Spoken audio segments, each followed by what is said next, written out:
Yeah, hello. Greetings once again. Sorry for the break in transmission. I'm back, fully back, and we're ready to hit the road running. So, like I said earlier on today, I'm going to be talking about specific knowledge, mastering what you're naturally good at. Here we go. I hope you're doing fine though. I hope your day was fine. I think I've checked in on you guys earlier when I was live, so I can skip the formalities and go straight to business. Yeah. So the person that knows you best can actually see what you can't see about yourself. The person that knows you best, they have witnessed you live for the longest period of time, more like your parents or your siblings. They've had the chance to study you, to know what you're good at, what are your strengths, what are your weaknesses, what are the things you're interested in naturally. They've had a chance to witness you for years, you know, and as they've known what you're actually good at, most times you yourself, you won't know what you're good at. You won't know what is it that is exceptional about you that you're meant to focus on and build.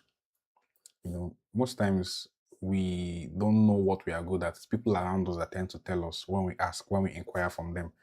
But most of us don't inquire. We just feel we know what is the best for us.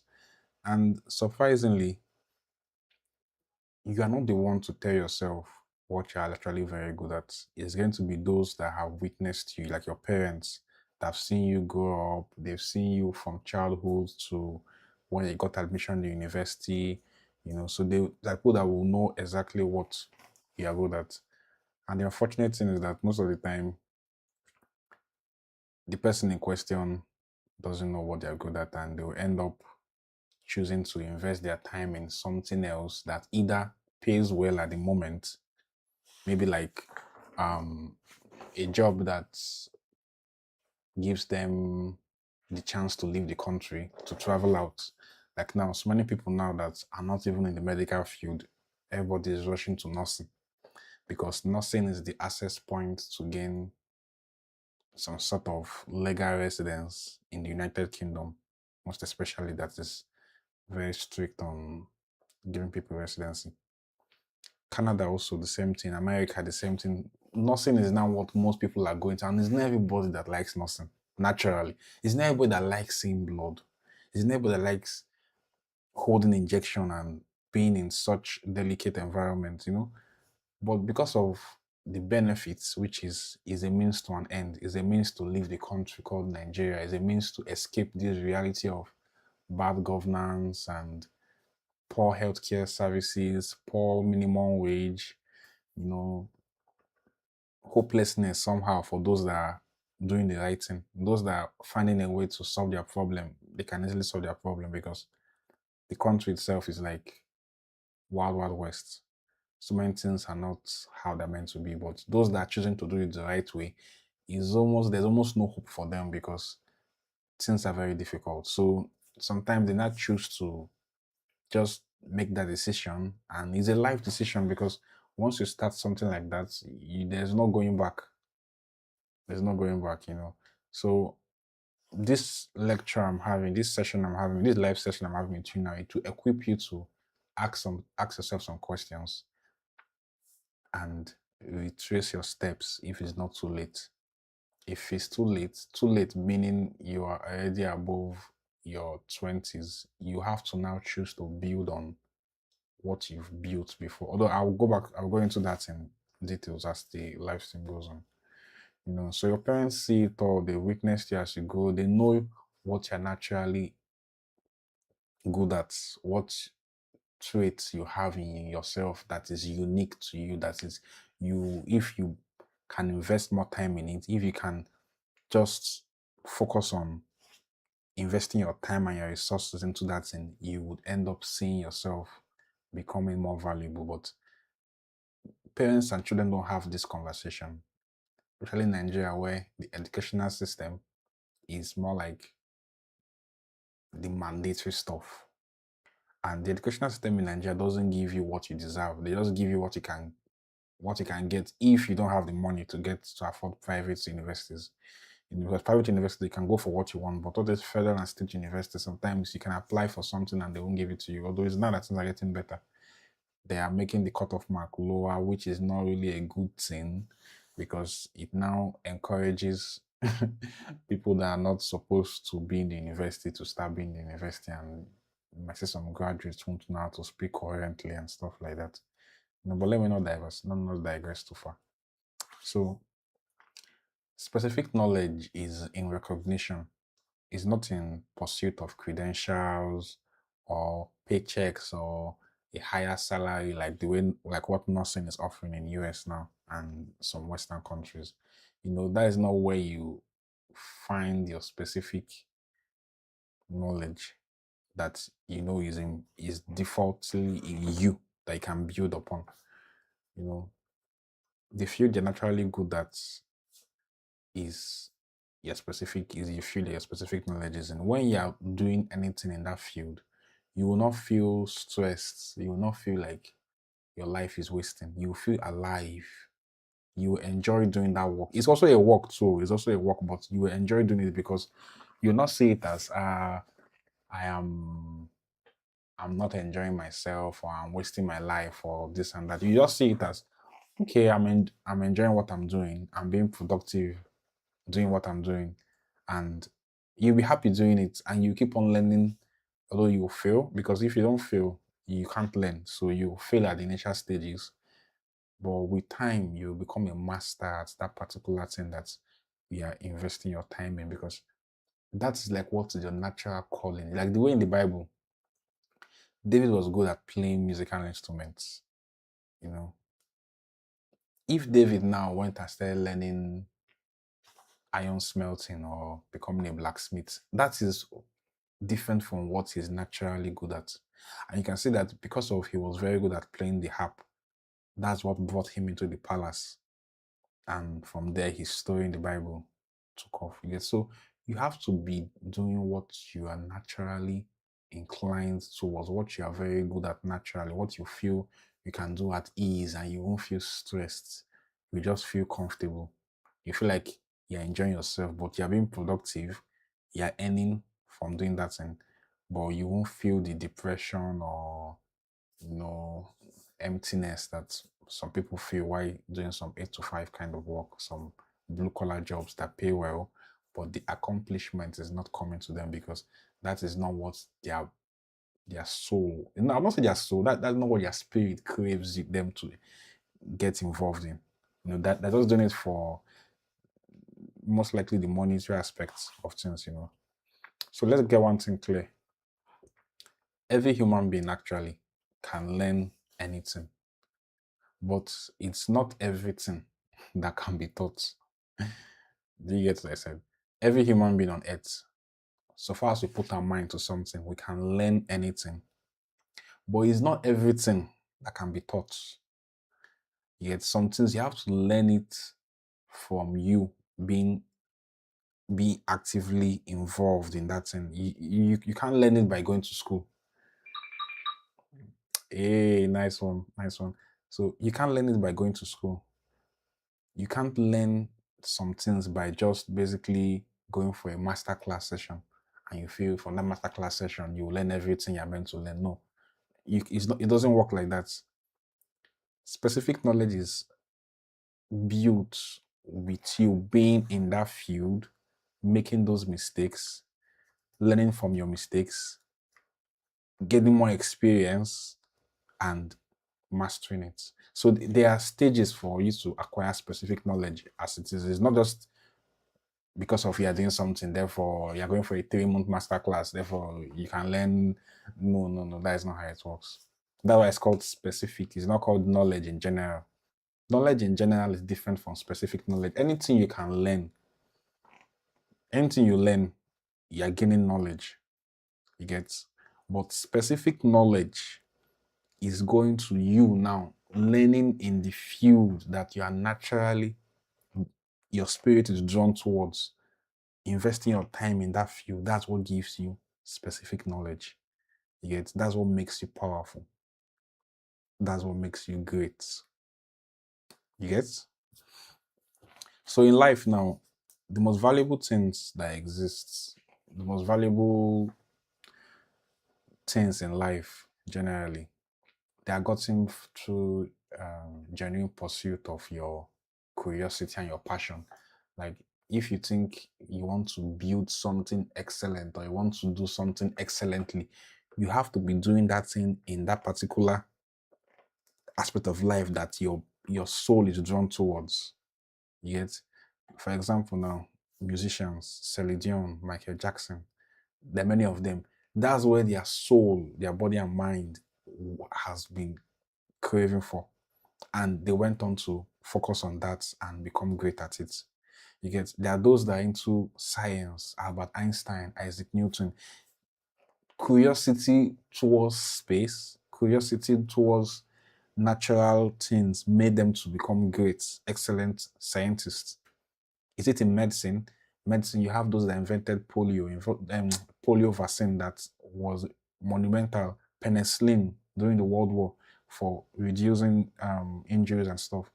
So everybody that has invented something great, that was where they were destined to be, and they actually went towards they geared themselves towards that. They didn't go towards, oh, in the year 1610, those that were farming plantations were big. Therefore, I would abandon what I'm naturally interested in. I'll start farming plantation. I'll start owning plantations of bananas or stuff. No, they just focused on what their body and soul was craving for.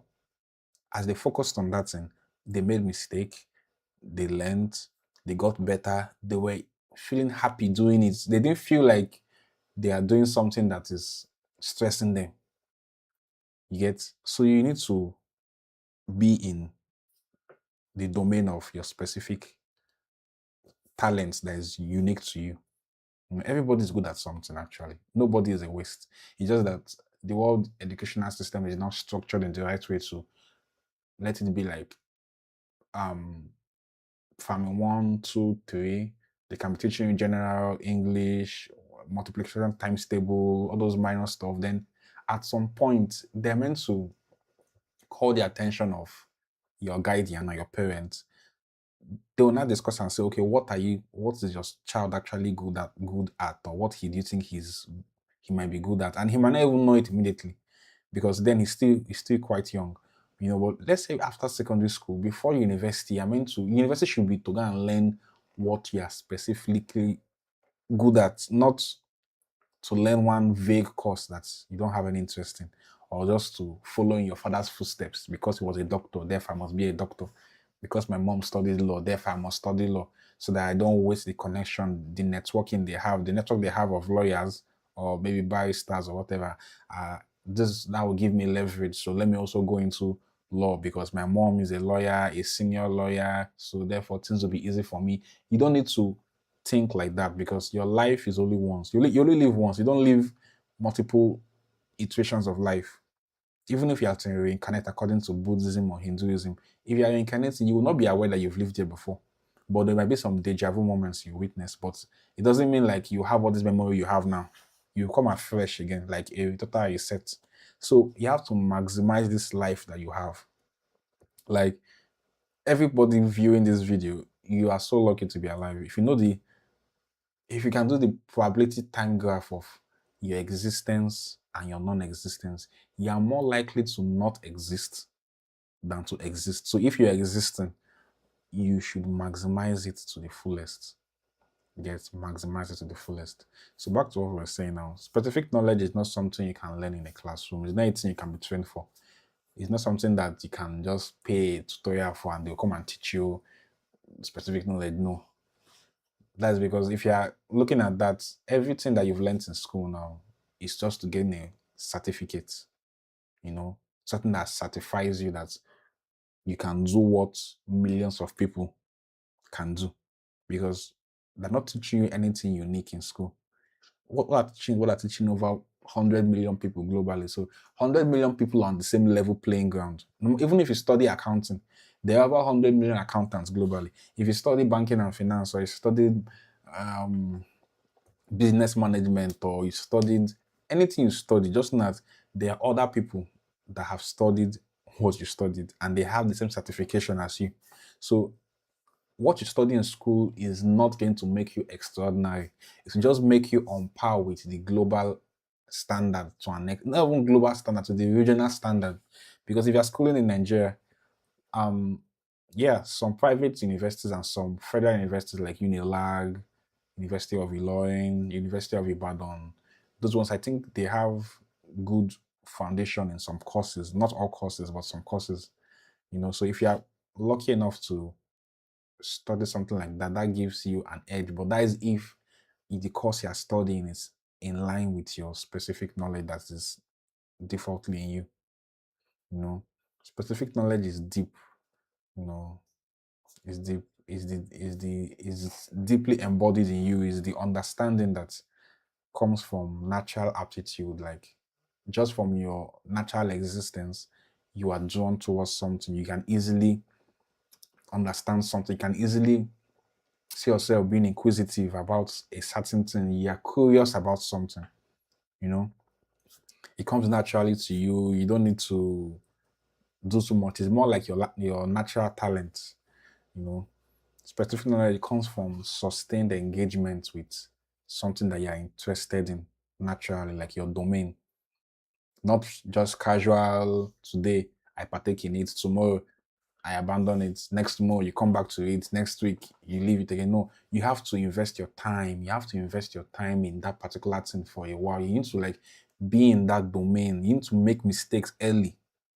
Make your mistakes early, take corrections early, implement those changes, get better at it, keep on improving at it, like refining yourself through the fire, on and on and on and on. You keep on getting better at it. That's what specific knowledge is. That's when you can attain specific knowledge fully. When you've invested your time, you've invested like you've been curious through that thing, you've asked questions, you've failed, you've made mistakes, you've gotten better. Is when you're doing those things in a particular field that you know you're naturally interested in. That's when you can develop specific knowledge. You get? That's when you can answer yes. You don't have to even say it. People around you will see it. They will say that you're extremely good at something, you know. And what will be easy for you to do will be very hard for some people to do because you've been there for the longest, so you've gotten better, and you don't see it as work anymore. You just see it as something you like doing. Even if it might be stressful, maybe stressful in the sense that you might need to stay up longer to read, to learn, to understand it, or just partake in it in some way. You might need to be involved in it for you don't have much time to spend on irrelevant social outings that doesn't add any value to you or your network as a whole. You see yourself now, the free time you have might reduce, but you're investing your time in something meaningful that will give you lifetime of returns, not 10% returns, lifetime of returns. So it's a very wise investment to make. Investing your time in your domain that you're very good at is a very wise investment to make. Instead of investing your time, you spend one quarter of your time on your domain. The remaining one you spend it going for parties and other things that are vague, that does not add anything to you. It only entertains you. After you laugh, you come back to your reality. Post not clarity. Like, what's the benefits? You know, an example of this now is a person that goes to school and says he wants to study carpentry. You know, yeah, you can say, oh wow, he's a certified carpenter. He has a HND or a bachelor's degree in carpentry. Wow, this is excellent. This. But even with all that he has learned since maybe in a year or 2 years, you can't compare that person now to a person that has had genuine interest in carpentry, in making furniture from childhood. And maybe he learned from his dad or from a carpenter. He spent 5 years, 10 years learning carpentry. Then now he's on his own as a chief carpenter or whatever they call them. Then the man in question now has failed, he has made mistakes, he has learned. That person now, no matter how you want to put it, even with the certifications of Google, Andela, all of them join, he can never be on par with the person that has spent 10 years in a certain field that he's naturally inclined towards.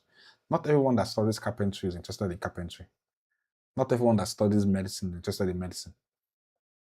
Not everybody that studies accounting is interested in accounting. Sometimes it's peer pressure, sometimes it's family pressure because your family are the ones paying your bills, and the family are the ones deciding the school you go to from childhood, what you eat. Yeah, your family is actually like your parents are responsible for your upbringing, so they can decide for you. So if your parents are the ones that like to impose things on you based on what they think is the best thing, that is the olden days ideology that because my father was a lawyer, I must be a lawyer. That olden days psychology. If you are from a family that has that kind of stuff, oh, all right, no problem. So if you're from a family that has that kind of stuff, you would end up making mistakes. You end up seeing yourself doing things you don't like doing.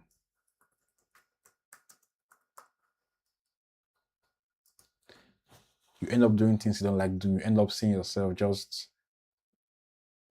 accepting to do something just so your parents will be happy, but you yourself, you're not happy with what you're doing. You're not getting any fulfillment from doing what you're doing. There's no form of fulfillment. There's no form of accomplishment. You just feel like you're just passing time. That's how to be for you. So you can't compare someone that has been investing his time in a specific knowledge with a person that is just investing his time in what is available or what is trending or what is favorable as at now, because nothing lasts forever. Nothing is hot cake now, but 3, 4, 5 years from now, if peradventure AGI comes out, who would need nursing when robots can be perfect nurses? You see? So you need to be careful on what you're sacrificing. You're sacrificing something now, but you won't see it as something huge in the long run. To you, it's just like a small price. I'm still gaining finance. But what you should know is that when we're leaving this world, because if you are wise, you should know by now that you are not from Earth, but you are on Earth. You are not this physical body that you're seeing, because this physical body is generic. Every human being on earth has a physical body, has the same number of ears, eyes, nose. So don't make decisions that will favor your physical body, but will displease or will make your inner man, your spirit man, feel unaccomplished or unsatisfied, because this experience you're having for 50, 60, 70, 80, 90 years, I don't know how long you will live, but this experience you're having to witness everything around you, having a chance to engage in something you're naturally interested in, you won't have it forever. And once it's gone, it's gone. Otilo, there's no coming back. There's no, Jesus Christ is not here to raise you from the dead, though. You're not Lazarus. So you need to maximize your time very well. You need to maximize your time very well. You need to be very careful in decision making. Don't be in a haste to make decisions that you cannot easily come back from. Don't be in a haste. Don't be in a haste. Don't be in a haste. So we might ask now, people might say, how do you discover your specific knowledge? You know, like I said earlier, now, what I'll say again is specific knowledge is not something you reason about, it's something you observe. You know, a specific knowledge can be observed. You can observe it. People around you can observe it. If you're trying to reason it, it's like, can you see yourself without looking at the mirror? You can't see yourself. A mirror has to be there for you to see yourself. The mirror now is going to be those that know you personally, those that have lived with you for years, your closest friends that have been in the same space with you for most of the time in your university. I don't know, the university like maybe 4 or 5 years. So 4 years, I think someone can tell what you're interested in within 4 years, but your close pals that come and visit you in your family house on weekends, see what you like to do during the weekends, see what you're always talking about, what you're interested in discussing. Those are people that can observe you and tell you, this is what you're interested in, this is what you're interested in. You get? So you have to actually look back at your life to notice patterns. You can't just wake up and say, my specific knowledge is this or my interest at this. You need to observe the patterns you've made, you know, how people perceive what you're interested in. What do people come to you for? What do people, is it that anytime they want to solve a particular problem or they need something, they will come to you for that particular thing? What's that thing that people are comfortable in seeking you for the solution? You need to look at things like that. What do you find yourself doing most of the time when nobody's paying you to do it? What's that thing that you can do so easily, effortlessly, without getting tired, without being paid to do it? But that thing is something that if you invest in it properly, you can become something meaningful on a global scale. Everybody has theirs. Everybody is unique in different ways. But not many people find theirs on time. Many people don't know about theirs until they're old. I'm like, oh, if I knew, had I known, I would have done this. Regret. Don't live a life of regret because life is short.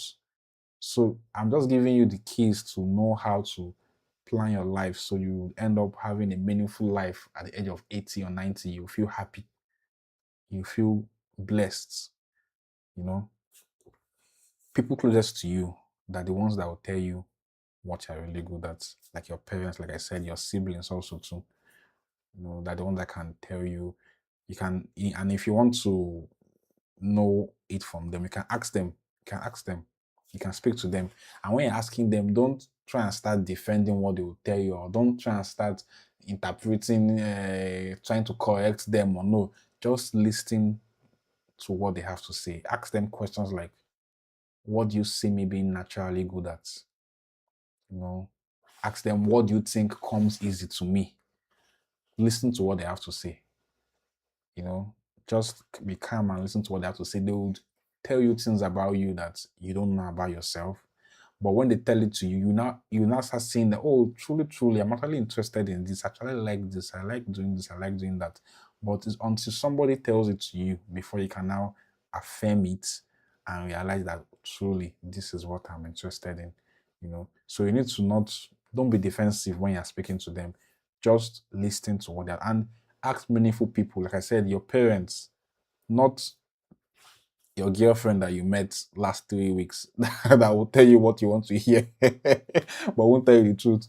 Like people that are meaningful to you, that want what's genuinely best for you, have your best interest at heart. That the ones that you ask this question. Don't ask any dummy out there to come and tell you what you think I'm naturally good at. How would they know? They just tell you what maybe they've observed within a week. And if a person can't know you within observing for a week, it's like years. They need to be with you for years before they can know what you're actually interested in. Because patterns are not shown entirely in a week. You can't see someone's entire character in 1 week, even if you are God. If you are God within seconds, milliseconds, because God is not bound by time. Time is the main division between the third dimension and the fourth dimension. The third dimension that we are in now, length, breadth, height. That's what we can do. Length, breadth, height. That's all. Up, left, down. Like that's all we can go. And depth. But we can't move in time. So time is the fourth one. So any being that can move in time can take a look at this, rewind, move forward, move to this particular point. Like if you're watching a movie now, we are in the fourth dimension. All those actors or whatever, they're in the third dimension because we can rewind and forward. That's the difference between fourth dimensional beings and third dimensional beings. Anyways, let me come back to what I'm saying now. And something you should know is if you're in your 20s, if you've clocked 20, at least 20s upwards, you can't start choosing what is your specific knowledge. No, you have to only look back at what have you built so far and build upon that. Because at that point is the window, the window is kind of closed. That ship has sailed. You can't start that again. You have to only build from where you are as at now. If you are wise enough, you'll be able to sit back and check, okay, what have I been drawn to? What have I been interested in doing? That's where you need to now be honest with yourself. Don't just tell yourself this because you are trying to affirm what your parents are saying about you or what your friends think about you. You need to be true to yourself and tell yourself, yes, I feel like I'm interested in this. I think I like arts. Even if you're in science class studying electrical engineering, if you are drawn towards making artwork, you are drawn towards painting, you don't have any business studying electrical engineering, hoping that they will employ you in Total Energies or NLNG or Dangote Refinery. Even when you get employed there and you start earning a fat paycheck, you won't feel accomplished. You won't feel that ease of doing it. It will be stressful to you. When you come back home from work, you'll be tired. When you're going to work, you'll be gloomy, but you have the money. So what is this? What is the point of living that kind of life? Meanwhile, if you're going to art, you can start building your art skills and all, make mistakes, fail, learn, get better, keep on refining yourself, keep on getting better. And at some point, you become like Da Vinci and those guys that are painting stuff that are worth billions of dollars today. Do you think they just woke up today and, and became that great? No, they built on it for years, donkey years, and they were good at it naturally. That was their field, and they built on that field. So the earlier you start building on your field instead of building on what is available, because what is available is different from what is your domain. You need to build in your domain. Don't build in what is available or what is beneficial to you. Oh, my daddy has connection to Total Energies, so let me go and learn electrical engineering so that they will employ me there. So I'll be earning a fat paycheck. You want to you want to be equating your time to a fixed output. That is very bad. That is very, very bad and very dangerous because you will never get what you deserve, no matter how hard you try. In your department, you can be the most hardworking, the best, but if your HOD doesn't pen your name for salary review or recommendation, or when you go work tire, you go explain tire to your grandchildren. So don't focus on what is available. Focus on what are you naturally good at. What is it that I am drawn towards, that I can do this thing for hours, even if my body I might start feeling tired. Once I eat, I still want to go back to keep on doing it. I enjoy doing it. I do it effortlessly. That is where you should invest your time. Don't invest your time and your resources into what will benefit you now based on your permutations of the current world we live in and maybe the network or the connections your parents have. You now choose a pathway that does not in any way make you feel accomplished, does not in any way make you feel proud of yourself. It doesn't even make you feel like you're impactful in the world. You just feel like you're just existing like an NPC, non-playable character. All these GTA San Andreas, you see people walking, going, no, that NPCs. Do you want to be like that? Or do you want to be someone that is exceptional at something? So you need to talk to yourself. You need to sit yourself down and you might be in university already. You might already be done with university. You might be done with secondary school. I think most people that will be on this live stream should be plus 18, I think. And for you to even have interest in watching this live stream, that means you're someone that you you think critically, because nothing about here screams entertainment. So if you're actually watching this, you're one of the few people that actually want enlightenment, not entertainment. And I'm giving that to you on a platter of gold now, giving you one of the ways you can make some decisions that would drastically change how your life will be for the remainder that you have. I don't know how old you are.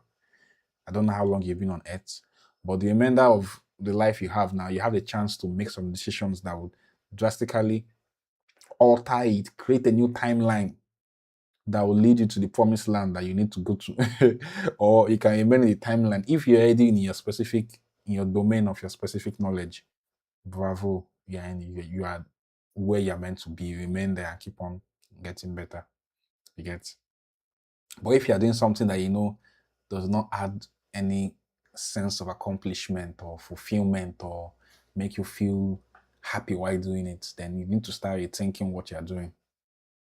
Because no matter how hard you work, it's still your time that will equate your time, even if you work for 10 hours, it's just times the hours. How many hours? How many dollars per hour? If you're earning in dollars, you're even lucky. How many dollars per hour? They'll calculate it for you. That is the maximum you can get.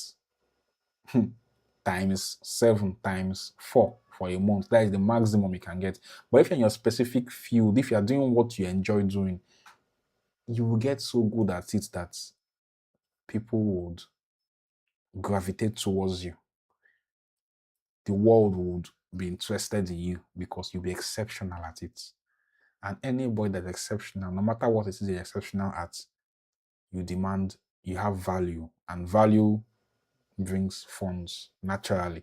It's like a law of, like call it law of law of nature. Maybe I'll call it law of nature. Once you have value, immense value, actual value, not perceived value, value that you know you have the value and people can see that value. Some people feel they have value, but people cannot see the value. They are two different things. But once you have actual value, funds will they follow you as ASAP. Like there's no two way about it. Funds go there around you everywhere because funds buys the option to do more things, to become better, to invest more. Money is just options. Money doesn't give you happiness. I'll speak about that in my next live stream. I've just been busy with so many things and I'm trying to reallocate my time so that I'll be here more often and I'll be able to spend my time enlightening more people, because I also have a job I do because every man has to survive actually, you know. So I'll be here more often. I'll try to be more consistent and I'll try to be more interactive. I don't know if you have any questions so far, you can actually drop it in the chat box. Like, follow, share, subscribe, share to a person that you know needs this because you're opportune to be here. Not everybody will be opportune to be here. Not everybody opportune to be on this live stream to hear what I have to say. And some people just need to hear this for a bulb to light in their head and they realize how they've been making a mistake, or before they make that decision that is going to be hard to come back from, they can just rethink, calm down and rethink and check, am I making this? So share to those that you think need to hear this. You have siblings, you have friends that you value, not friends that won't value this, because not everybody will value things like this. Some people just want to just make money. So share to those that you think have sense or are meaningful enough. So like I said, you have to ask those that are close to you, that the ones that will tell you what you're actually good at, that the ones that will point out to you what they think you are naturally blessed with, a talent that because no matter how blessed you are naturally, you must develop it. You must invest time in it. Michael Jackson was a good dancer. P Square is a good dancer. Do you think they just became best like that? They invested time training, making mistakes, learning new things. So no matter what talent you have, even if you have talent of same vision, you must develop it. At least you've watched X-Men and you've watched Avengers, where from a child they won't know how to. Magneto didn't know how to control stuff properly. He had to go to the Professor X, X-Men college to learn. So no matter what it is you are blessed with, you have to nurture that talent. You have to invest your time on it. You need to actually be interested in becoming better at it. That's when you now attain specific knowledge. You get, and when you ask people things about you to tell you what they think you are good at, if multiple people are saying the same thing, even if you think is not right, if multiple people that are sensible, let me add sensible to that, are saying the same thing, then there's a high chance that truly that domain or something around that thing is what you're actually drawn towards. You need to pay attention and be observant. That's not a time to start arguing or to start countering what they're saying. Just pay attention. Since you found them worthy to be the ones you ask, then I think you should also give them the benefit of listening to what they have to say so you can make a qualitative decision, that would make you align towards your purpose. So specific knowledge and success and everything as a whole has three pillars. There are three pillars that you must satisfy. And once you satisfy these three pillars, nothing else in this world can stop you. But you, not one must be missing. Three of them must be there. You can't have two and leave one. If you have two and leave one, no, sorry, go incomplete. You must have all the three, and the three of them now, it's not like they are Herculean task or they are very difficult. No, they're actually things that if you are serious minded and if you are ready to change your life for the better, you would easily see yourself being able to do. You know, the number one is accountability. Accountability, like some people think, once I'm very good at this, I'll make enough money or I'll start making money. Even some guys that are very good at something, if they're not accountable, if they're not showing up to keep on improving, if they're not always being available to learn something new in that field or master it a little bit better than the previous way they knew how to do it, there's no way they can become massive like that. You need to actually be accountable. You need to be present. You need to be able to be available. Be there when you need to, when you're needed there, be there. When you're meant to learn something, learn. Don't procrastinate. Don't procrastinate. Once it's time for something, be available. Don't be doing this one like, today I'm tired or tomorrow this, let me, till next week. You keep on procrastinating till next week, till next week, till next week because you feel you have enough time. There's a quote from my friend that he said, he used to say, I think I don't know where he is now, Tony Man, but the problem is we think we have time. We think we have time and there's no time because every second counts. Try and live close to a highway or try and live, if you are lucky enough, try and live maybe in all these high condos where you can look down and see cars moving 24/7. That's how time is moving. It waits for no one. So you need to take every second that you have on this planet Earth, put it to meaningful use, the best possible use you can. You being accountable now will make you better at it because you'll be in that space, you'll be in that space and you'll be in that field, you will be getting better, you'll be learning more. You'll be learning more. You can be the smartest person in a field and still be broke if you don't have the money to. Like I told you, there are three pillars. So you must have all three of them. Number one is accountability. You have to show up.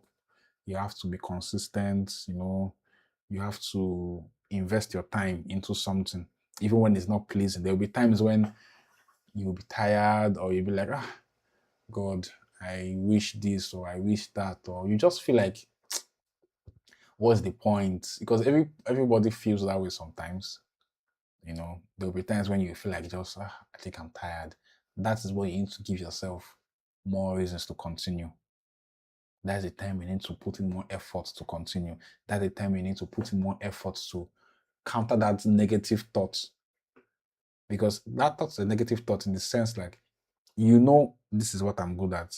If I become exceptional at this thing, you'll be unique globally. And once you're unique globally on a global scale, tell me why you won't have funds. Name one thing. If you're unique in tailoring, you'll be like Vicky James and the rest. If you're unique in shoemaking, you'll be like those that are making all these men expensive footwears. If you're unique in hairdressing, you'll be like all these top people that have. Once you're unique in anything, no matter what it is, carpentry or painting or name, most of all these trade skills that we feel are for poor people, is because those people didn't have the money to. They had one, which is specific knowledge. They had like knowledge of something, but they didn't have the money to. That's why they are where they are. If they had all three, there is no way on earth they will remain where they are. So accountability, you need to show up, you need to be present, you need to be available to invest your time. Invest your time into learning, into getting better. You need to do that. Number two is what we are discussing today already. Specific knowledge. Specific thing, like I said earlier, is like the deep understanding that you build in yourself in a certain domain of life and is unique to you. Everybody has their own unique stuff that they are interested in. So specific knowledge is when you have that deep understanding, you know, you've learned something in depthly, you've invested time, sometimes a year, 2 years, 3 years, 4 years, 10 years in a certain domain. You've mastered the in, the out, the A to the Z, the beginning and the end. You know it front and back. Even if you are sleeping, they wake up and ask you, you can tell them something about it without even thinking too much because that is like the oxygen you breathe. That's how invested you have to be before you can attain specific knowledge in that domain. But you need to invest your time. When you're accountable, when you're present with time, you build specific knowledge. And once you build specific knowledge, you have the second one. You have number one, which is accountability. And number two, you've built specific knowledge. You know, the third one is skill. Anything you're doing, oh, God bless America. We all need to thank America for inventing the internet because this internet has made everyone have access to a global market that our forefathers never had. There were some people in some part of the world that were exceptionally good at something, but because they didn't have access to the internet, people in other continents didn't know they were good at it, and most of them are late dead now. Nobody can witness them do that thing they were very good at, and there's no record. Most of the records are not really available to date. But if there was internet from the time of Jesus, from the time of Mesopotamia, hey, as Jesus is turning water to wine, they will show it on the internet. Everybody will see the higher conversion rates. I'm not saying every other religion is wrong or Christianity is the only right religion. Religion is a personal truth, it's not an objective truth. I will talk about that in another live stream. There are many things to talk about actually, but I just need time to understand everything and motivation. You guys commenting, interacting with me, asking questions, things like this are what will make me drawn to actually be doing this more often, so I can know that I'm actually impacting in someone's life. Like just seeing comments of questions and stuff, there are things that will make me invest more of my time into this because I have many things I do actually. So the third one is skill. The first one is accountability. Second one is specific knowledge. The third is skill. Skill requires leverage. There is no two way about it. For you to do anything at scale, you need to have a leverage over others in something. There will be something you have that is going to propel you higher or make you the preferred option or make you the better option than others. Everybody must have something like that. Leverage is what makes your specific knowledge reach scale. Scale means global scale. You get like globally, you're going far. Leverage makes you go far. Let me just put it like leverage makes you go far. When you have leverage in something, you can go further. Same way, a child now that is from a wealthy family, for example, now Tony Elumelu's daughter, Oge Elumelu, the firstborn, yeah. You can see that she's not studying medicine, she's not studying law. She's doing what she wants to do, and her father is there to invest his finances in taking her as far as she can. Now she has leverage. If she's like now, I think she's interested in all this business and Africa development. There might be somebody else that's interested in that same thing. But because that person doesn't have the leverage of a financially buoyant family backing them, they won't get to the height she will reach easily. So I'm just giving you an example, but leverage in everything you do, leverage is what makes you reach scale. Leverage makes you go further than others, actually. So you need leverage actually. You need to know how you can have leverage over others in one thing or the other. And I'll break it down. I'll break down some ways that you can actually get leverage. Leverage actually is what makes you get paid longer than not based on how many hours you impute. But just once you have those two, accountability and specific knowledge, once you're building at scale and you have leverage now, that leverage will make your specific knowledge, which is your skill set, to earn you more money than you impute, like than your inputs, like than your efforts. You don't need to do too much, but you'll be gaining a lot. So there are different, it can come in different form. Number one can be technology, internet. You know, you can use internet now to, it can make something that you are good at to go further.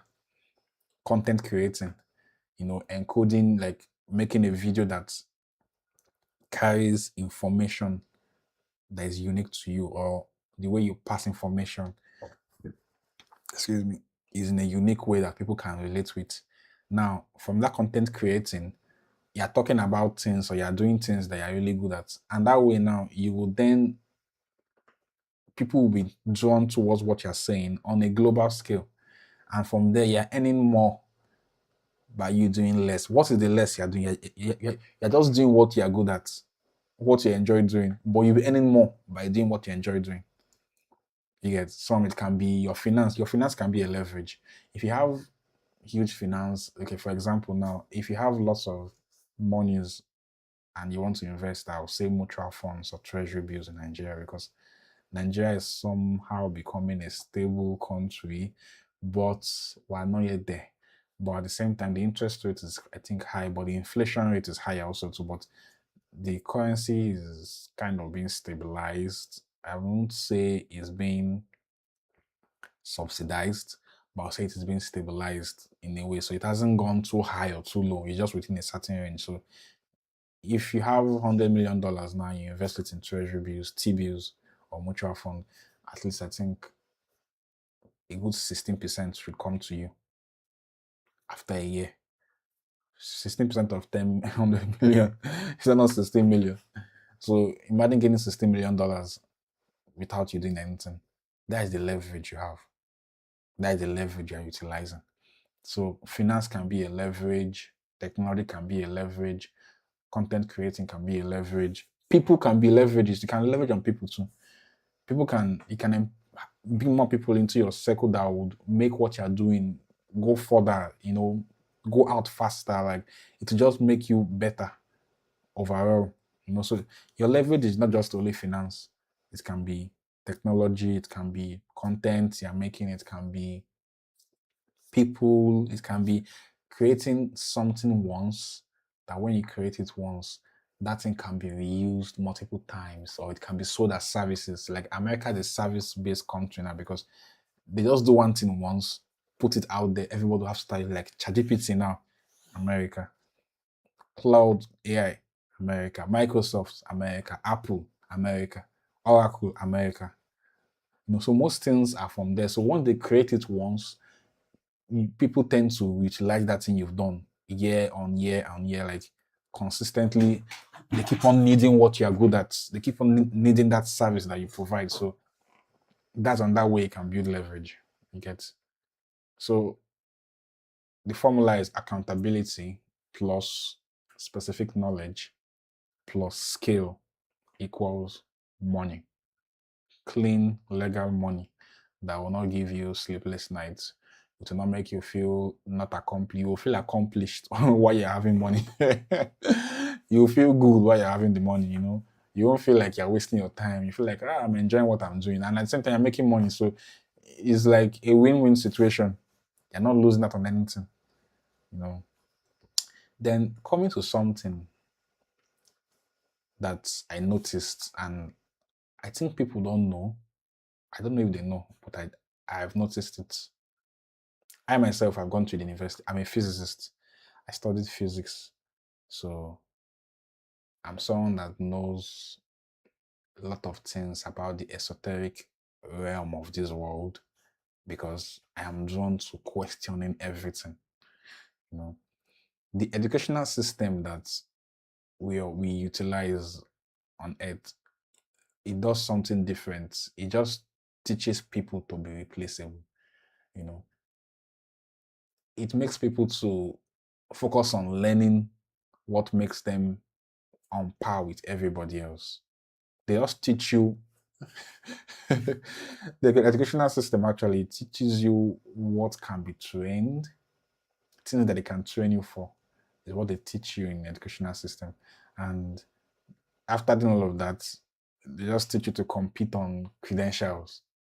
Like, yeah, trying to strive to have a first class in something. Meanwhile, there are many people in the world that have first class in that same thing, second class in something, or a bachelor's degree in something, a diploma in something, or you know, stuff like that. It just puts you on par. But the way the world was sounding the alarm on education was like education is the key. Lucky Dube, education is the key. I can remember that song.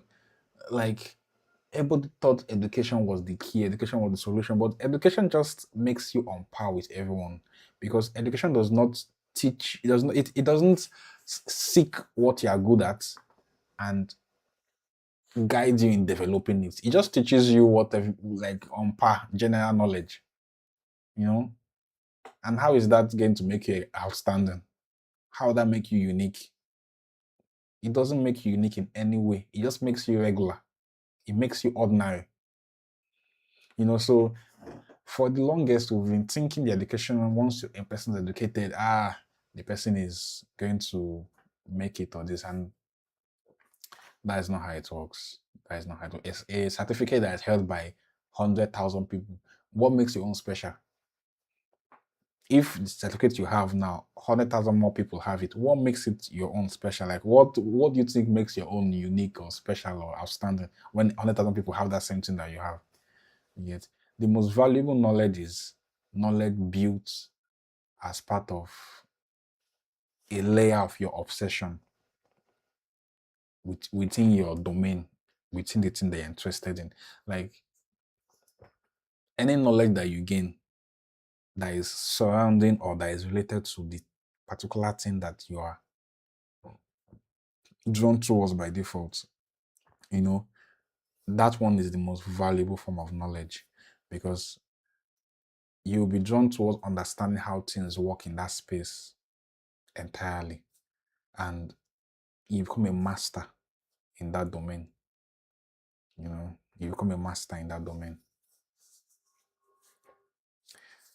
So there is also something that you would face. Everybody will face it, is the intensity requirement. To become outstanding, there's a level of intensity you must have, the level of test you must possess. You must be hungry to get it, not warm, lukewarm. No, you must be hot. You must be boiling. You must be craving it like, I need it. You must be desperate to become a master at it, to learn it. You shouldn't just see it as, I'm just putting in 30% into learning this thing, into improving myself on this. At least nobody is paying me money. Although, when you're doing what you love, you won't really want to be paying you money to invest your time in it. You just see yourself being interested in doing it. So, commitment matters actually. You need to be committed to whatever it is that you feel you want to build or you want to involve in. You don't just impute 50% and expect 100% returns. No, what you give is what you get. What you give is what you get. If you are 80% committed to building your specific knowledge, someone that is 82% will be better than you. That extra 2% difference, it will show them some things that you will not see. It will teach them some things that you will not learn in that particular way. So you need to be 100% committed.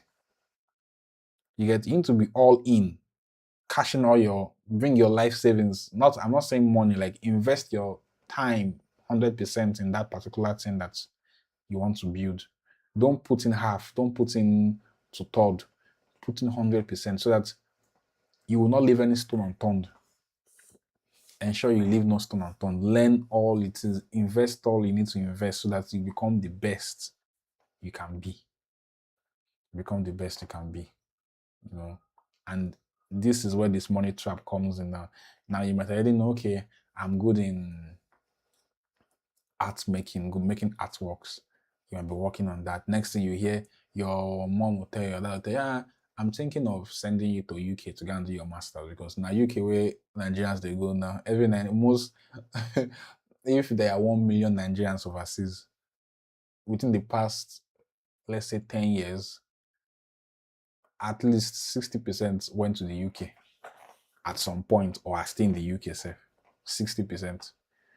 So your parents might suggest that, and if you stop investing your time in what you're building, you have to start sharing your time half here, half there.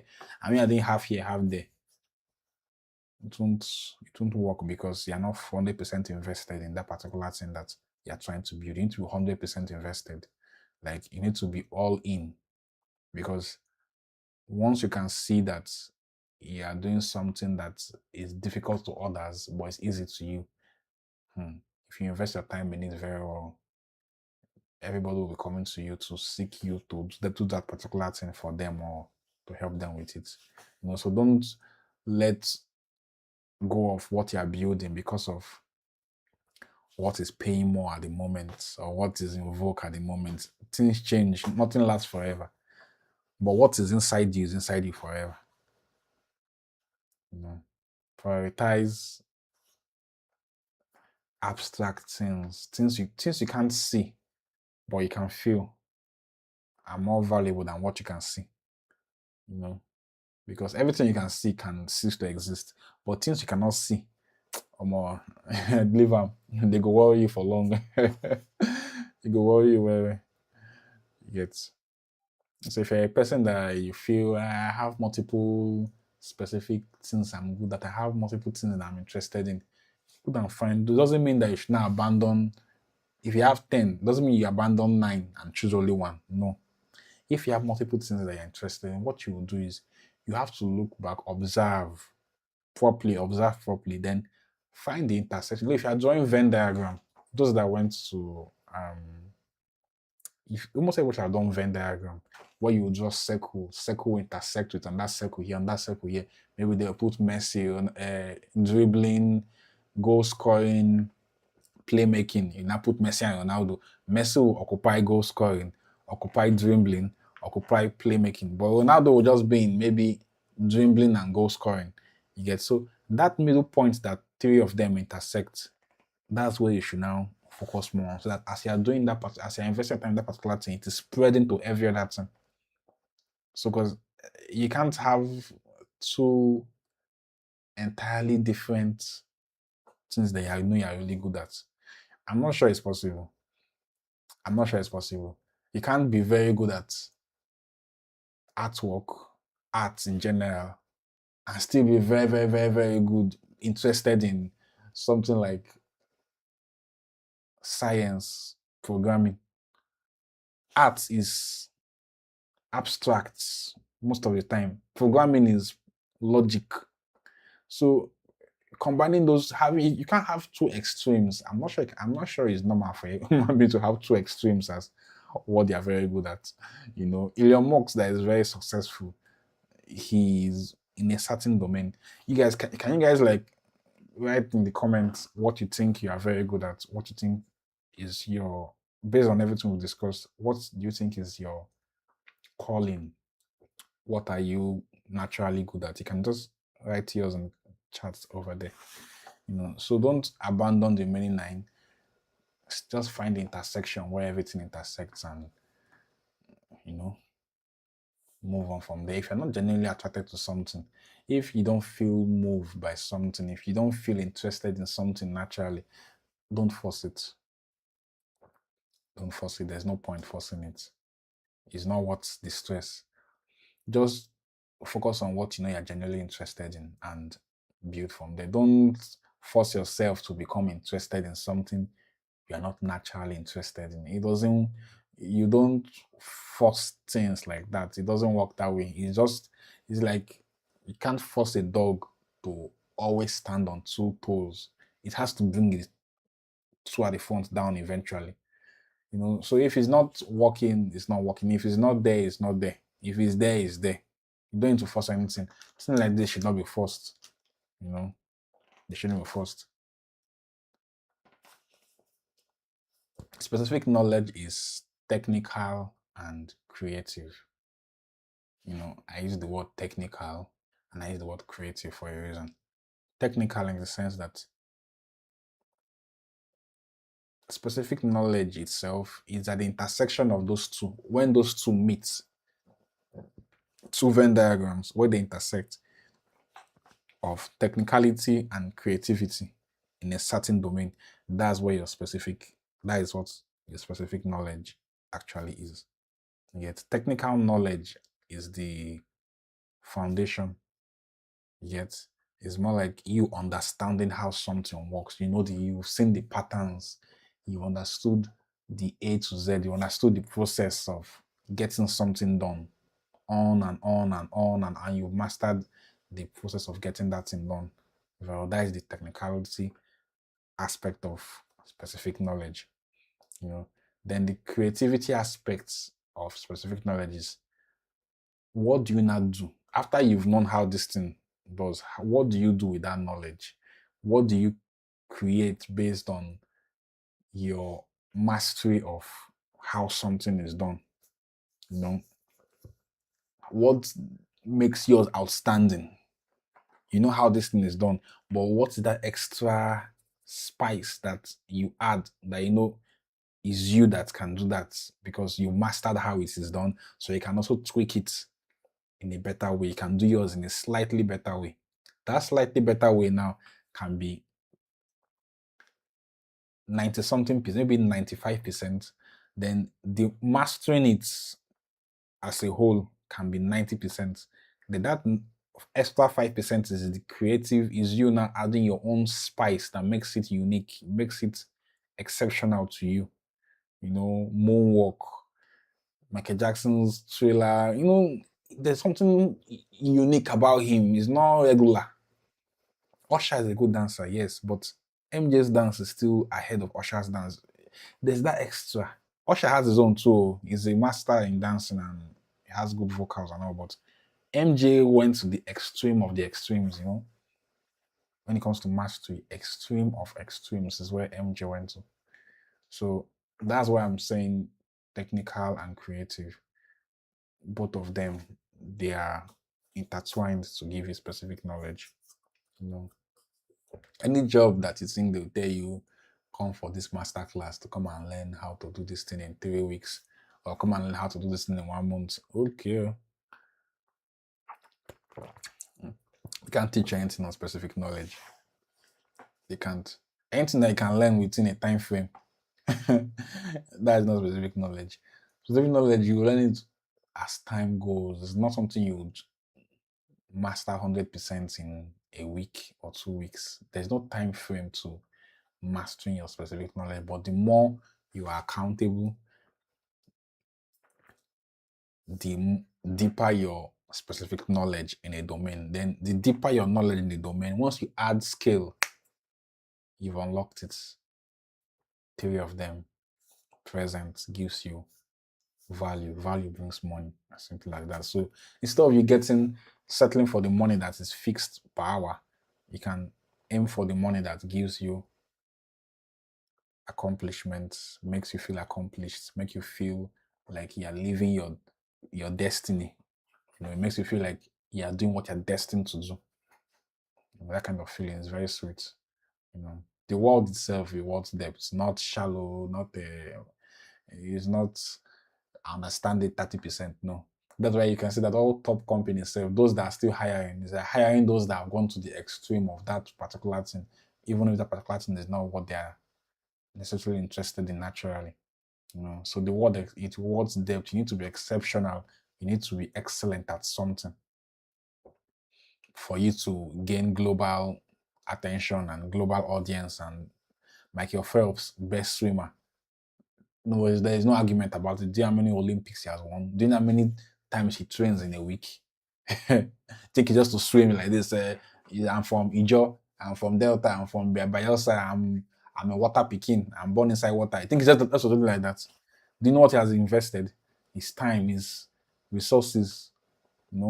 So you need to be excellent at just one thing. You don't need to be excellent at everything. Just pick only one thing that you can do easily, that doesn't stress you, and become excellent at it. And that's all. You've made yourself unique on a global scale. You know, there's something you can do if you want to check if you are in the right field or domain. You can do a stress test.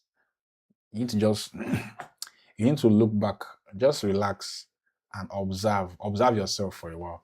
When you're doing a particular thing, does it feel stressful? Does it feel difficult? Does it feel like it exhausts you easily? Does it make you feel regrets? If you are feeling all those negative vibrations, just know that I'm not sure this is what I'm meant to be doing in my life.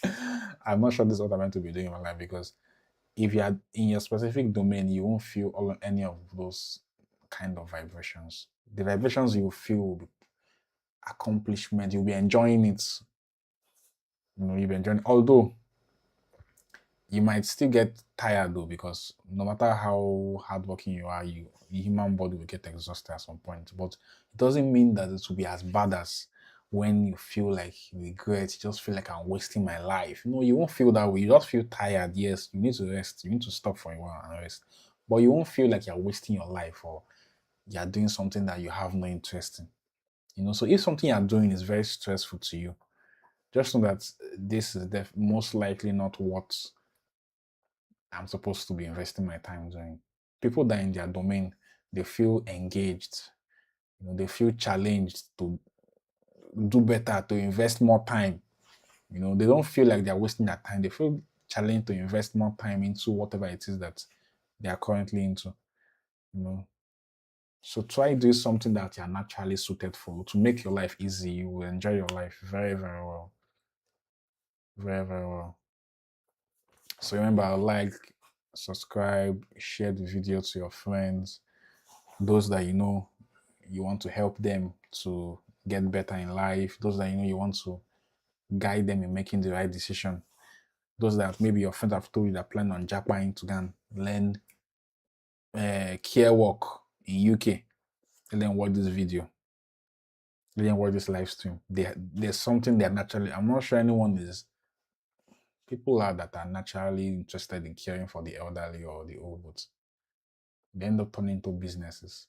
But ask yourself and be true to yourself. Do you want to settle for something that would not make you feel accomplished in the long run?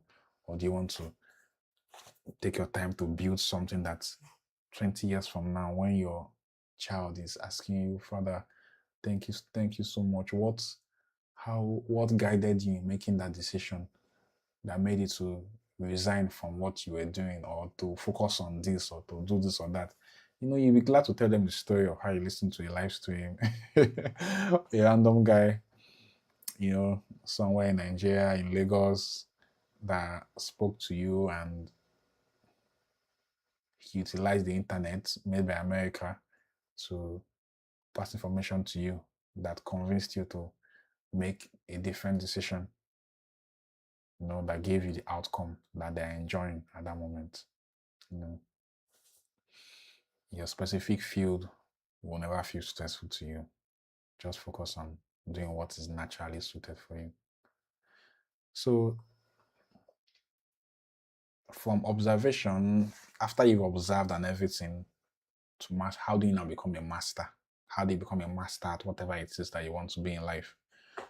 First of all, you start by what? Observing. You need to look back at your life. What are you naturally drawn to? I told you, ask your people that have been around you for a long time. They know you best. They know you best. Let them observe you. You should be observing yourself too. Let everybody observe. Listen to what they have to say. Don't try and start correcting them. When they finish talking, pack it one side. You now observe yourself. If this thing they're saying, is it true? You check yourself. If it's true, you know, okay, this is where I am naturally drawn towards. Then you ask, is what I've said already. Asking those around you to more or less like check, what are you naturally good at. You observe yourself. When you observe, you will know, okay, I think I'm good in this, I think I'm good in that. Then you still ask people around you to put in their input and people that you know are sensible, that have known you for a long time or have lived with you for long, to give you their inputs on what they think about you, what they think and you're naturally good at. They will tell you that thing that they would openly tell you and let you know after you ask them. Then you validate. If multiple people are saying the same thing about you, that means there's some truth to it. That might be actually be what you are really good at. If multiple people, multiple sensible people, let me add sensible there, because everything has to be done with that sensible. A senseless person cannot give a logical person a right answer. Like, you don't waste your time doing that. Then you assess yourself. Like I said, if you're above 20 already, and I think most people that are watching this might be above 20, you have to just observe and check yourself. Okay, what is it that I'm naturally good at? Okay, what have I built so far? What have you built so far? What investment have you put into what you're naturally good at so far? Then you now build from there. That's where you now start building from. You don't start afresh on that ship has sailed, that ship has sailed. If you're not doing it, you have to now start investing in it. But you need to check, what have you done so far? Because everybody at some point will be shown what they're naturally good at. It's not left to them to either choose to start investing in it on time, or they'll be planning to invest in it later when they've settled down in the unknown country they're going to. You don't even know if UK will give you this thing, citizenship, even if you get pregnant for someone, or if you get someone. You don't know if their laws will change if they have a new prime minister. Like, you can't base your life decisions based on probability time graph that is not in your control. That's out of your control. That's out of your control. So you need to plan your life properly. Commit. You need to commit yourself to something. You need to decide that I'm giving 100%. I'm giving my all towards this thing. I'm going to put my best. I'm going to show up. I'm going to be available when needed. I won't procrastinate. Then you invest your time. Invest your time in developing it. Invest your time in your resources, your just invest your time, because time is the only currency that everybody has. Dollar is not the currency everybody has. There's nobody that is in dollar. People in Europe, they're using more of euro than dollar.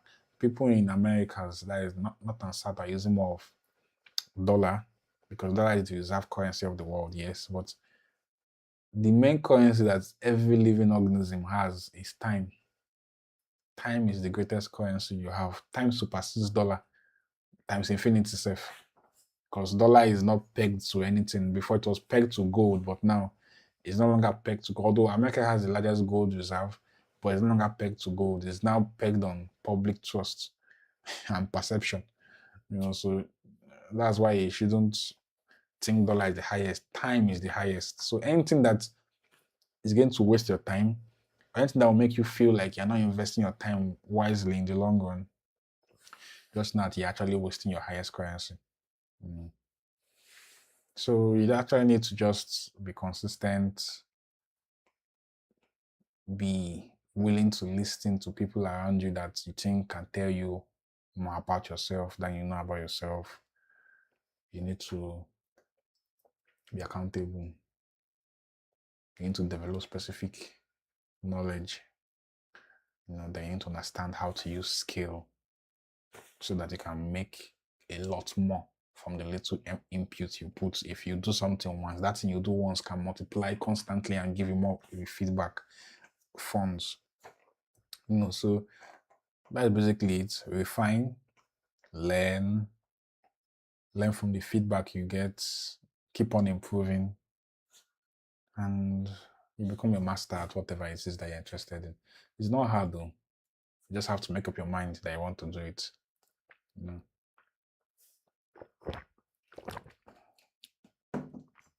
So that is that for now. Do you have any questions, or do you have anything you want to drop in the comments? I'm still here, ready to listen to your questions, ready to read and reply you.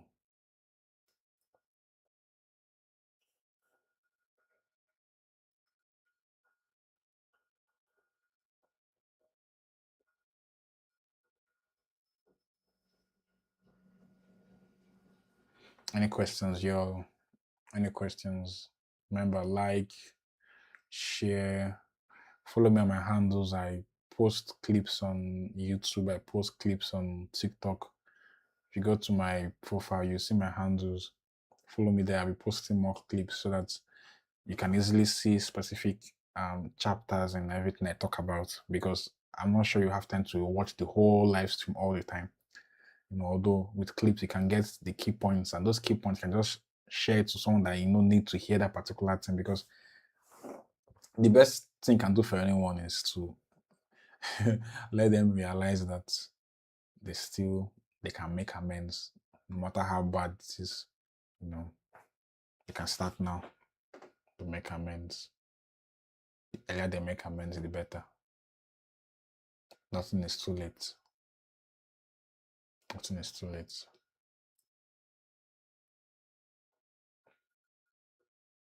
Yo, any questions from you guys? Drop your questions. I'm here for now.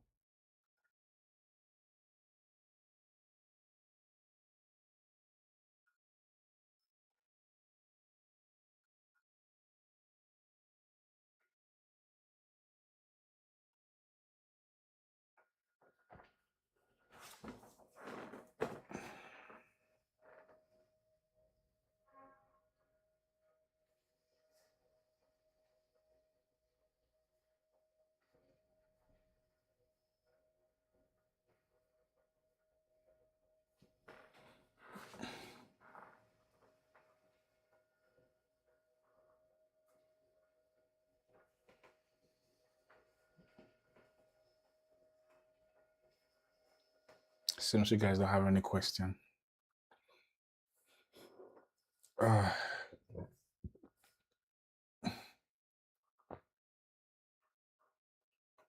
there are no questions for now, so just get busy with other things, and I'll talk to you all some other time. You guys will have questions. How will you not have any question from everything I've said? That means you weren't paying attention.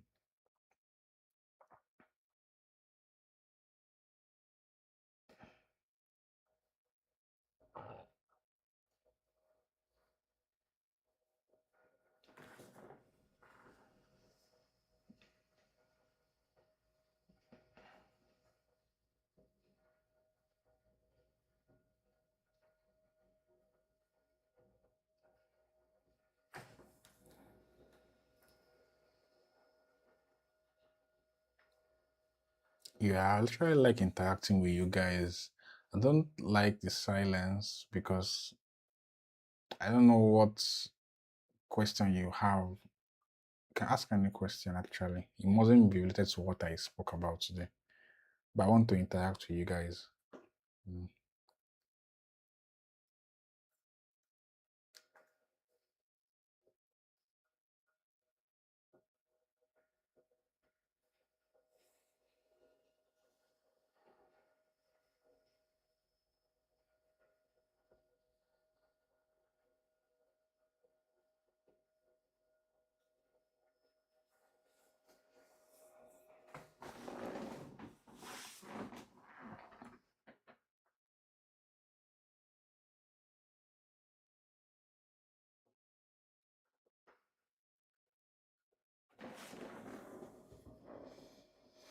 Yo, what's up? What's up, you guys?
Yes, yes.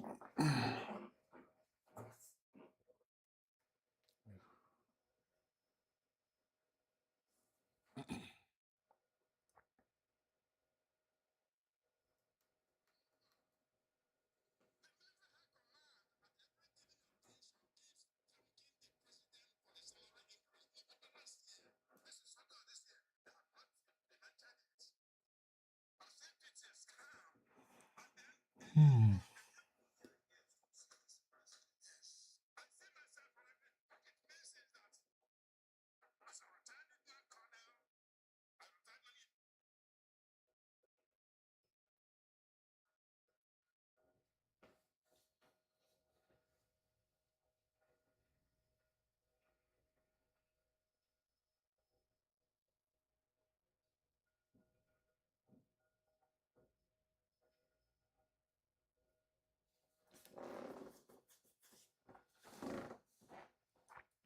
So, where are you guys from actually? Which part of the world are you at?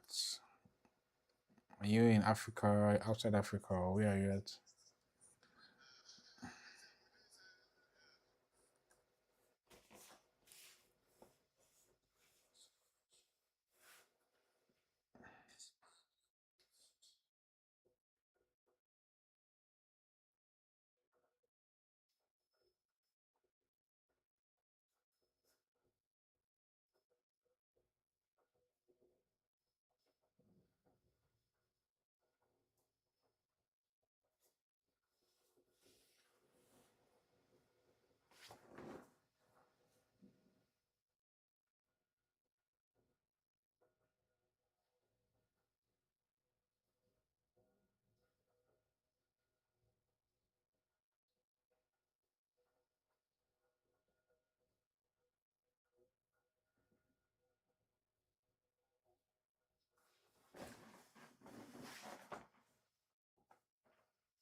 You guys don't want to make any comments. You guys don't have anything to say. Hey, oh, you're enjoying seeing me. Huh? Enjoy the view. You're alive. It's your right to see me. I'm the one that is live, so you can just keep on enjoying looking at me. Or keep on thinking about what I said. Think about it. So you make logical decisions, not emotional decisions.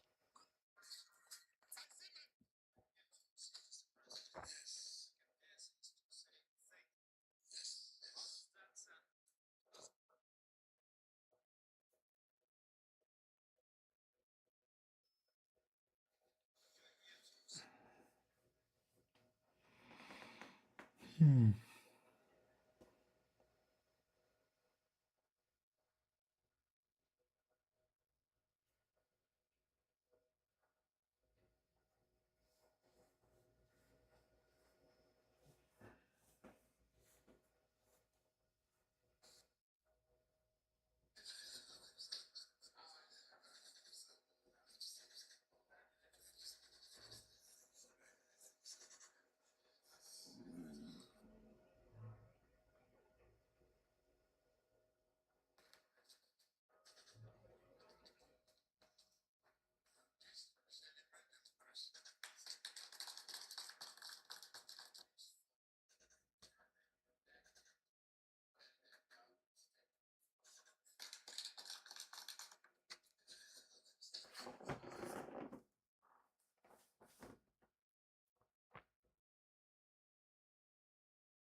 Hmm.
Hmm. Wow.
Oh yeah. Greetings.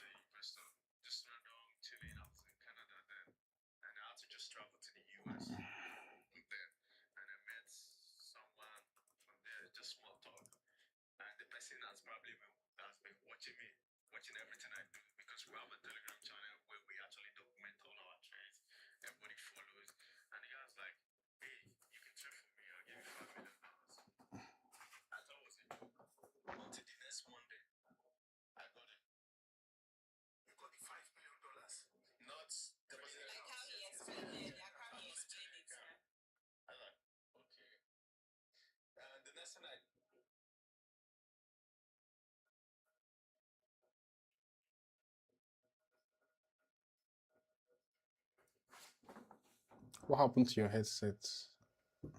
Your headset isn't good. Mm.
Oh, I'm from Nigeria.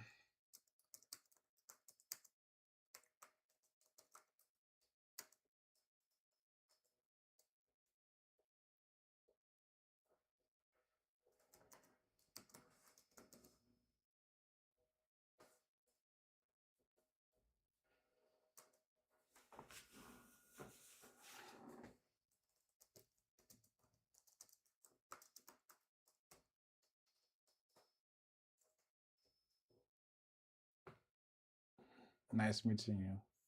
Oh, nice. What's the time in USA?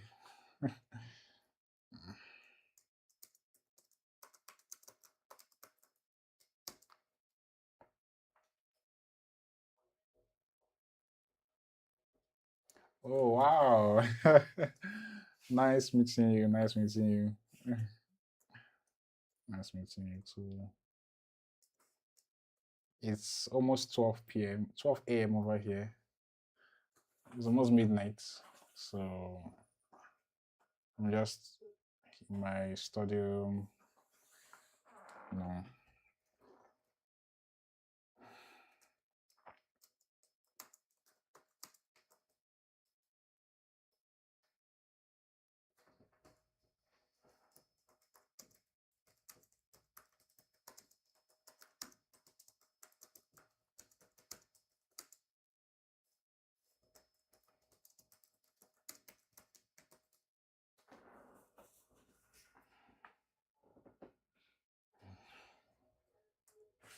Yeah.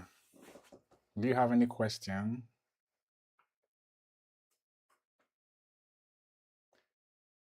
Okay, what is it? What is it?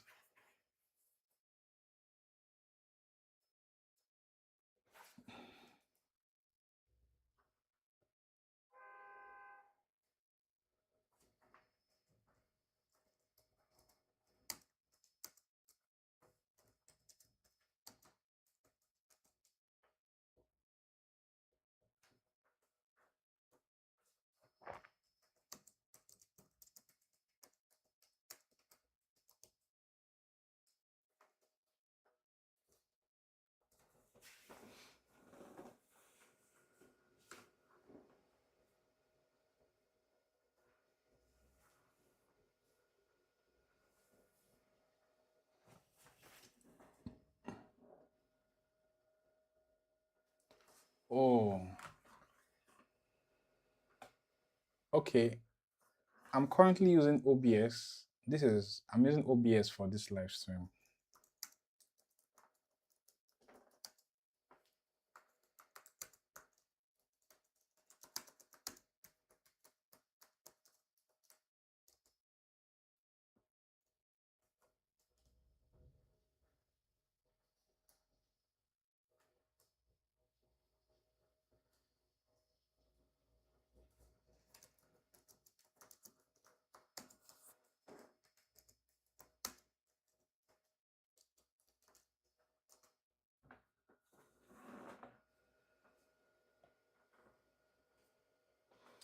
What do you mean by OBS?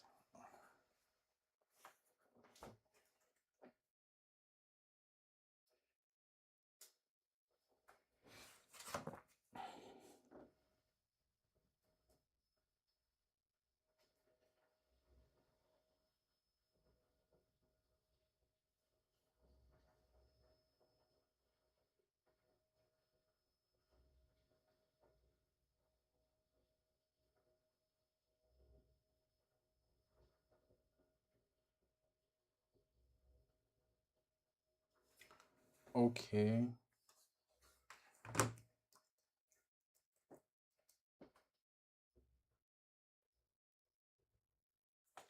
Oh, yeah, yeah. Oh, yes, yes, yes, yes. You're right.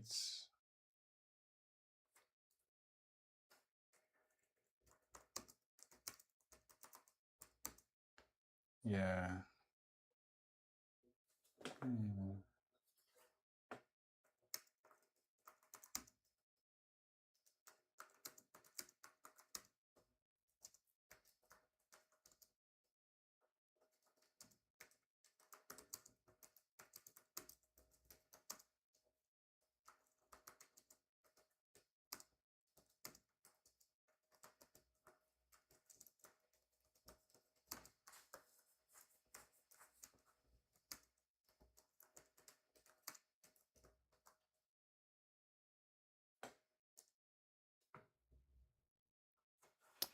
My PC it's not that strong, so I can't put those things on it.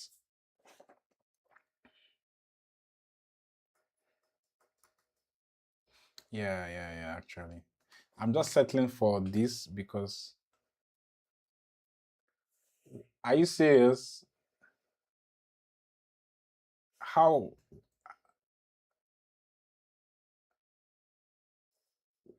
what's DC? Wait.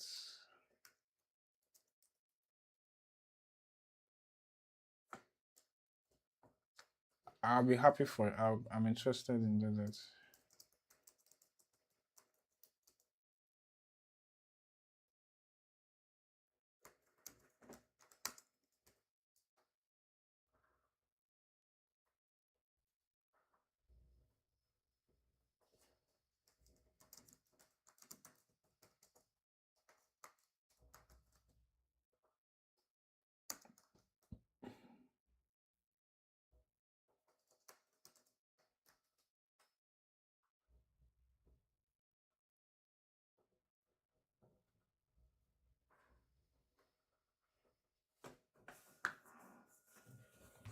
Okay. Okay.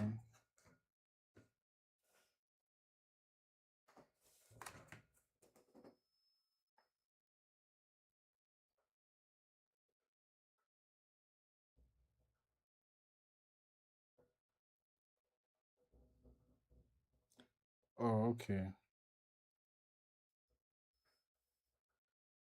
I'll check it out.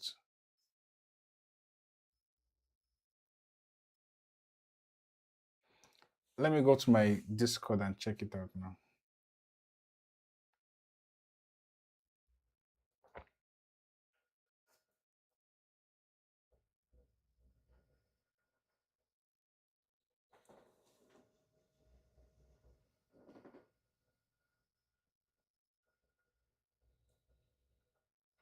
I'm on it. Wait.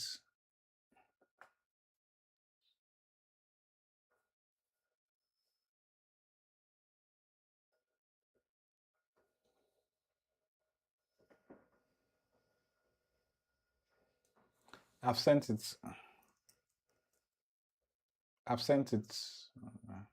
Yeah, yeah, yeah.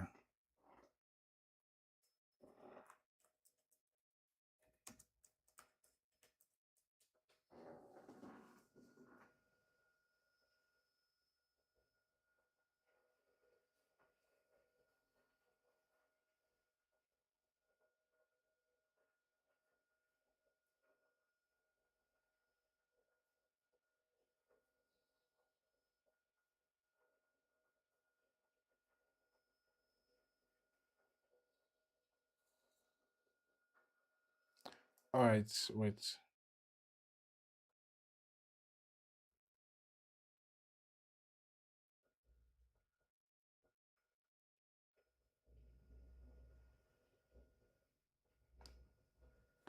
Is it this? How do we wave someone? Okay, I've done that. Okay, okay, okay.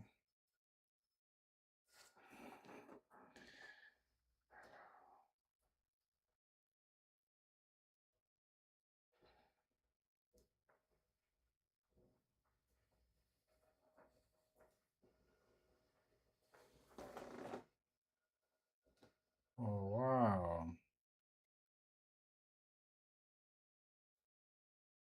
Wow, this is nice. Wow.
Wow.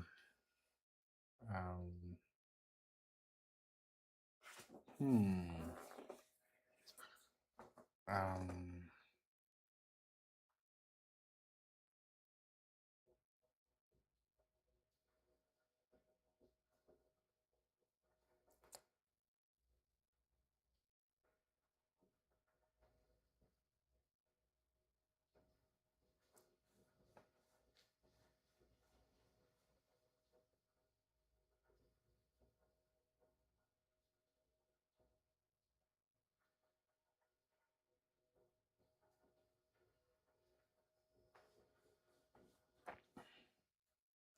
um,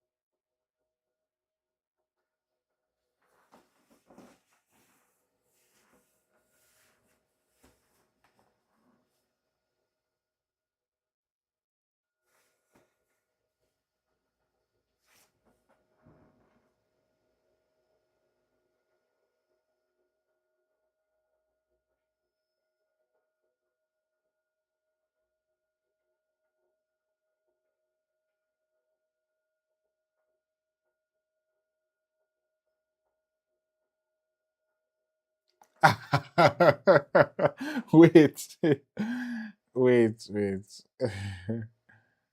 uh, um,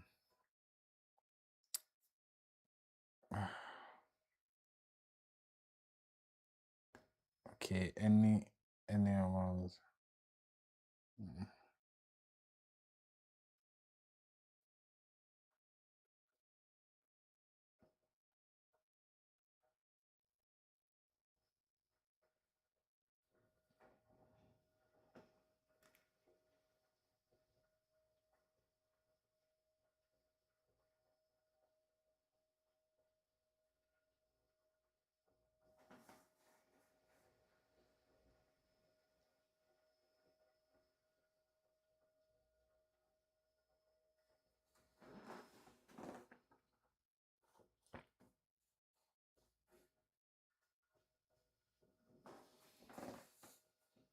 Thank you.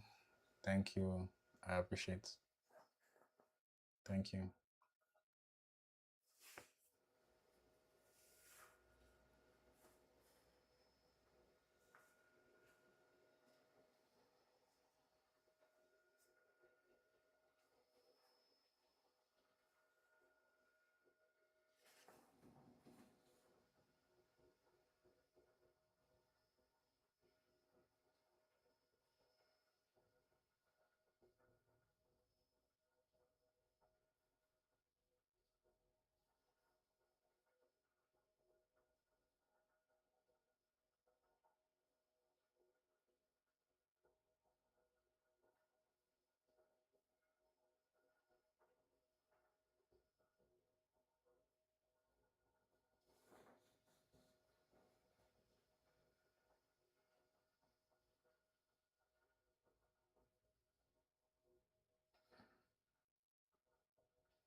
Okay.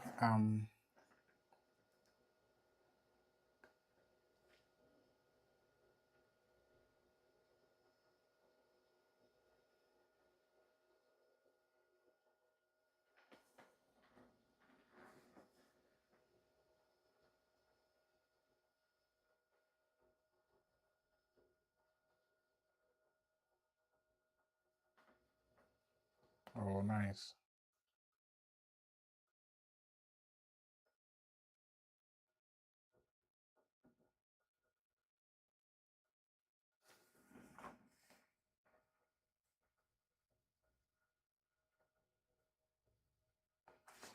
Okay. Okay. Um, wow, you have a lot. One, two, three, four, five, six, seven. Okay. Wow. There's a lot. Okay. Okay.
Okay.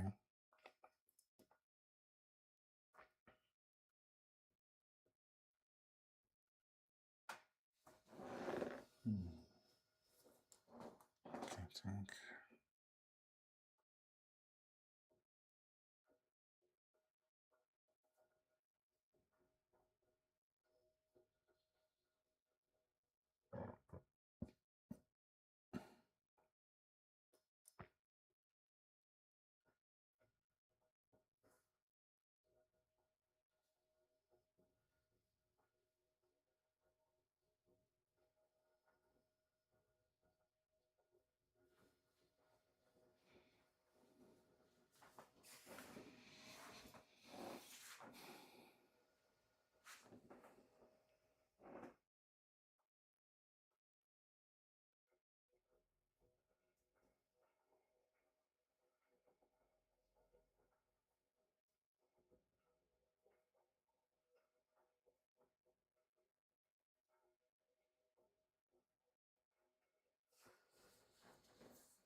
Okay.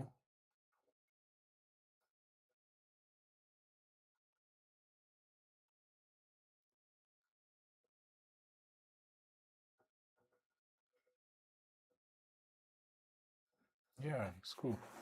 Cool stuff.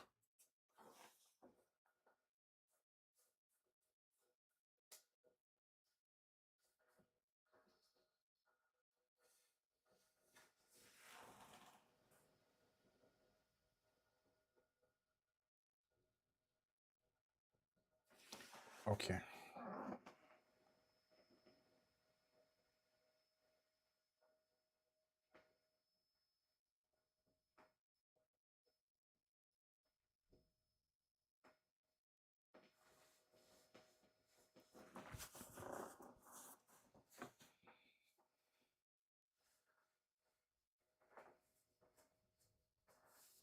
Okay. Mm,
okay.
Okay.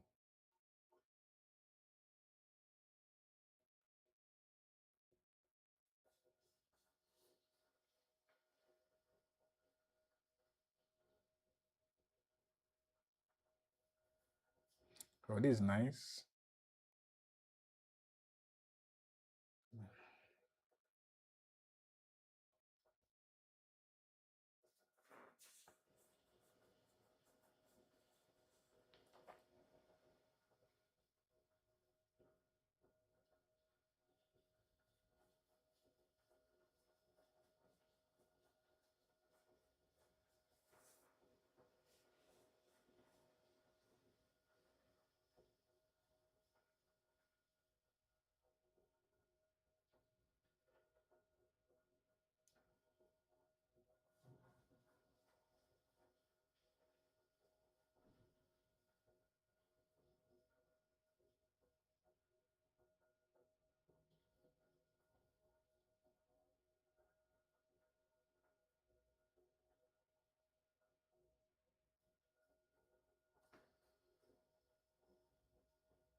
Wow.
You're welcome.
Oh, man.